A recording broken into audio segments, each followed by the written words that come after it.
سلام الله عليكم الخوت، مرحبا بكم في البرنامج ديالنا حدث ولا حرج في إذاعات TV شانيل.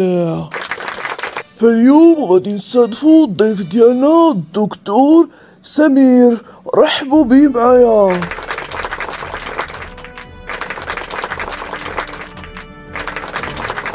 شكرا. مرحبا بك الدكتور سمير في البرنامج ديالنا حدث ولا حرج. الله يبارك فيكم سيدي، هذا شرف ليا. بصفتكم طبيب المشرف على المستشفى، واش ممكن ليك تهضرني لنا على التحديات اللي كتواجهكم والصعوبات؟ بالتأكيد، فأول مشكل كيواجهنا كأطر صحية وكمسؤولين على المستشفى هو ظروف العمل اللي كنخدمو فيها. فمستشفى كبير كالمستشفى ديالنا كيخصو مجموعة كبيرة من المعدات والآلات الحديثة باش نسايرو التطور العلمي اللي واصل ليه العالم الآن. فعندنا تبارك الله كفاءات كبيرة وأطر قارية ومواكبة للتطور العلمي، لكن نقص الموبيل في المعدات ما كيخليش الناس تعالج في ظروف آمنة. فمثلا غير الآلات والمعدات اللي متوفرة حاليا راه ديما كتلقاها معطلة، والناس ديما كتجي كتلقاها معطلة، وحنا بدورنا ديما كنراسلو الجهات المختصة، لكن لا حياة لمن تنادي. والمشكل الثاني هو نقص الموبيل في الموارد البشرية. تبارك الله بلادنا عامرة بالكفاءات، لكن التوظيف قليل. هادشي بالتأكيد كيأثر على جودة الخدمات. وشنو الحل في نظرك السي سمير؟ وشنو الطلب ديالك اليوم من هذا البرنامج؟ الحل هو توفير ميزانية كبيرة خاصة لشراء المعدات اللازمة وتكون جودة عالية، ماشي غير ديال الشينوا كيف العادة.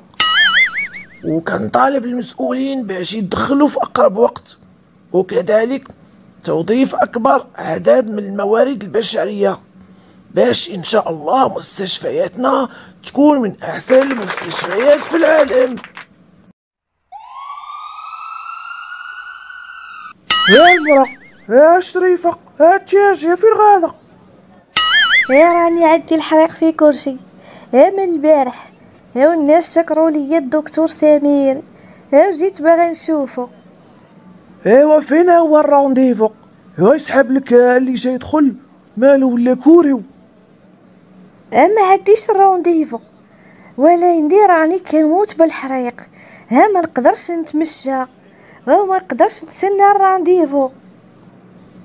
ايوا سيري من الباب اللوراني، هذه المستعجلات. وشوفي الطبيب اللي كاين في المستعجلات. الدكتور سمير اليوم ما عندوش المستعجلات، كيشوف غير الناس اللي بالرانديفو. لا خويا، انا باغا نشوف الدكتور سمير، راه ما غنمشي فين حتى تجيب لي الدكتور سمير. شفتك كتغوتي؟ واللي مريض كاع ما كيقدر يغوت. شوفي لالا، باينه فيك انتي ماشي حاله مستعجله، خدي لك الرانديفو، وديك الساعه شوفي الدكتور سمير. ولا عرفتي شنو؟ دبري عليا بقهيوه وندخلك عدو بلا حتى حد ما يعاق. واك الحق، انا حتى هادشي اللي باغي بو الصبيح. وعباد الله، انا كنموت بالحريق، هو يجرجر فيا بالصباح باش في الاخر نعطيها الرشوه. ها فيكم عباد الله، ها فينك يا الطبيب، عتق الروح. ايش هاد الصداع؟ اش كاين؟ اش واقع؟ سيدي، واش انت هو الدكتور سمير؟ نعم لالا، هو انا، تفضلي. سيدي، انا كنموت بالحريق، في كرشي من البارح، وبغيت نشوفك، ولكن هاد السيكيريتي ما الصباح هو يجرجر فيا، طلب مني الرشوه. صافي لالا، بلا ما تعصبي راسك، غير جلسي هنا، غير نسالي مع هاد السيدة ونشوفك. واخا سيدي. وانت من بعد نتحاسبو.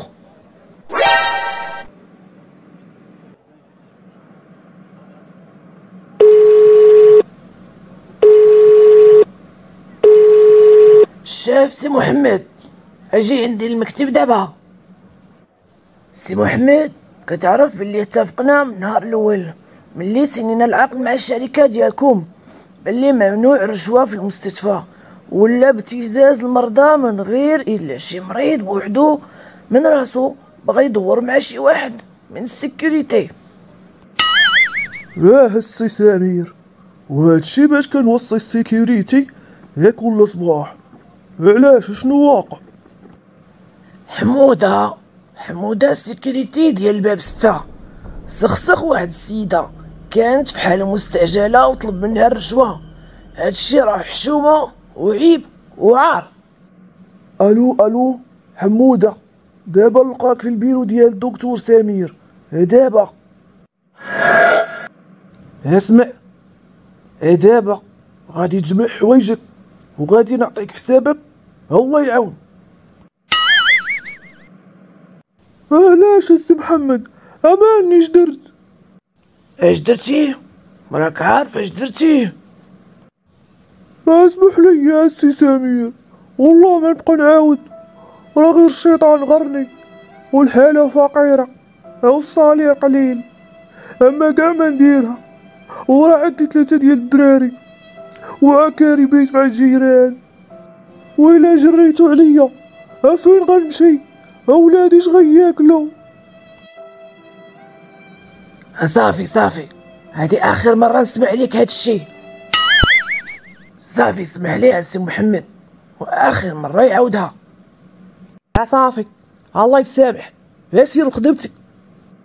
الله يجازيكم بالخير، سمحوا لي بزاف.